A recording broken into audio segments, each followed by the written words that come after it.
బుల్లితెర ప్రేక్షకుల favourite TV reality Bigg Boss show మళ్ళీ వచ్చేసాం. తెలుగులో 9 సీజన్లు పూర్తి చేసుకున్న ఈ సెలబ్రిటీ రియాలిటీ షో 10వ సీజన్ త్వరలోనే షురూ కానుంది. ప్రస్తుతం ఉన్న సమాచారం ప్రకారం సెప్టెంబర్ మొదటి వారంలో Bigg Boss Telugu season 10 grand launching ఉంటుంది. ల్యాండ్ మార్క్ సీజన్ కావడంతో ఈసారి హౌస్లో చాలా మార్పులు ఉండనున్నాయని తెలుస్తోంది. గేమ్స్, టాస్క్ల నిర్వహణలో సరికొత్త కాన్సెప్ట్లు జోడించనున్నారని తెలుస్తోంది. అలాగే కంటెస్టెంట్ల ఎంపికలోనూ పలు జాగ్రత్తలు తీసుకుంటున్నారు.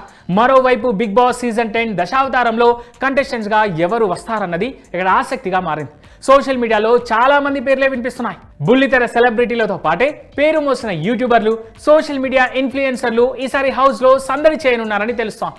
అయితే బిగ్ బాస్ సీజన్ 10 దశావతారం అంటూ సరికొత్తగా రాబోతున్న సీజన్లో ఓ పాపులర్ పర్సనాలిటీ ఎంట్రీ ఇవ్వనున్నారని వినిపిస్తోంది. తాను ఎవరో కాదు, ప్రముఖ రచయిత్రి, గేయ రచయిత కడలి సత్యనారాయణ.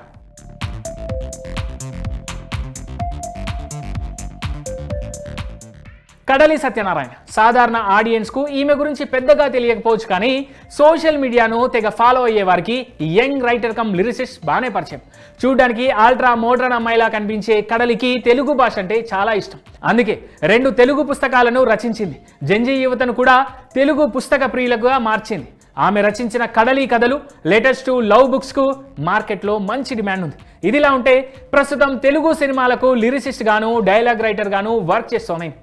అర్ధశతాబ్దం, మదిలో వంటి ఫీల్ గుడ్ సినిమాలకు ఆమె పాటలతో పాటు డైలాగులను కూడా అందించింది. గతంలో ఫెమినిజంపై కడలి చేసిన కొన్ని వ్యాఖ్యలు సోషల్ మీడియాలో తీవ్ర చర్చనీయాంశమయ్యాయి.